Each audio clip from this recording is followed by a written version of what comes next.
రాజ్కోట్ వేదికగా ఇంగ్లాండ్ తో మొదలైన మూడో టెస్ట్ లో టీమిండియా తరపున ఇద్దరు యువ ఆటగాళ్లు అరంగేట్రం చేశారు. అందులో ఒకరు సర్ఫరాజ్ ఖాన్ కాగా మరొకరు 23 ఏళ్ల ధ్రువ్ జురేల్. ఐపీఎల్ లో రాజస్థాన్ రాయల్స్ తరపున ఆడి మనకు పరిచయం అయ్యాడు ధ్రువ్ జురేల్. భారత్ తరపున టెస్టులో అరంగేట్రం చేసిన 312వ ఆటగాడిగా ధ్రువ్ జురేల్ గురించి ప్రత్యేక కథనం.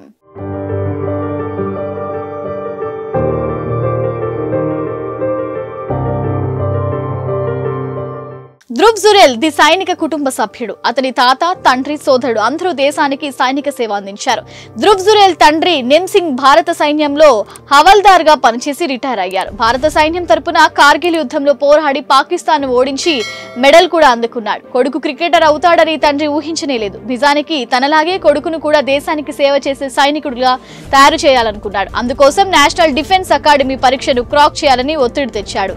తన తాత, తండ్రి లాగానే ఒక మంచి సైనికుడిగా కుటుంబ వారసత్వాన్ని ముందుకు తీసుకువెళ్లాలని నిమ్ సింగ్ తన కొడుకు జురేల్ కు వివరించాడు. అప్పటి కుటుంబంలో ఒకరు కూడా క్రికెట్ ఆడలేదు. అయితే ధ్రువ్ జురేల్ కు మాత్రం క్రికెట్ పైనే అమితాసక్తి. కొడుకు ఇష్టం కాదనలేక ఆగ్రాలోని స్ప్రింగ్ డేల్ అకాడమీని నడుపుతున్న కోచ్ పర్వేంద్ర యాదవ్ ని కలిశారు నిమ్ సింగ్. తన కుమారుని ఒక మంచి క్రికెటర్ గా తయారు చేయాలని పర్వేంద్ర యాదవ్ కు తెలిపారు.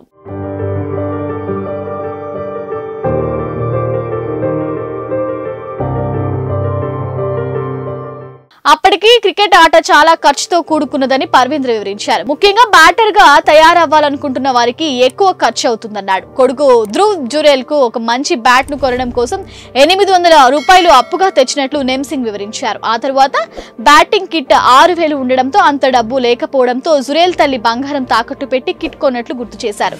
తొలుత డబ్బు లేకపోవడంతో జురేల్ కు కిట్ కొనలేమని చెప్పడంతో బాత్రూమ్ కి వెళ్లి డోర్ లాక్ చేసుకున్నాడు. దీంతో జురేల్ తల్లి నా బంగారం తాకట్టు పెట్టి నీకు బ్యాటింగ్ కిట్ కొంటా అని చెప్పడంతో జురేల్ తలుపు తీశాడని తండ్రి చెప్పుకొచ్చారు.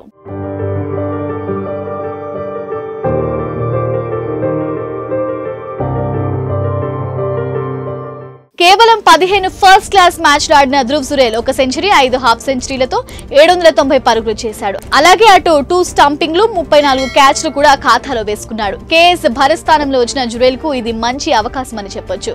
వాస్తవానికి జురేల్ జాతీయ జట్టులోకి ఇంత తొందరగా వచ్చేసేవాడు కాదేమో. కానీ రంజీ ఆడకుండా ఐపీఎల్ కు సన్నద్ధమవుతూ బీసీసీఐ ఆగ్రహానికి గురైన ఇషాన్ కిషన్ ను పక్కన పెట్టడంతో ఉత్తరప్రదేశ్ కు చెందిన ఈ యువ బ్యాటర్ కు అవకాశం వచ్చినట్టయింది. ఒకవేళ రాజ్కోట్ టెస్ట్ లో అద్భుత ప్రదర్శన కనబరిస్తే మరో 2 టెస్టులకు చోటు లభిస్తుంది.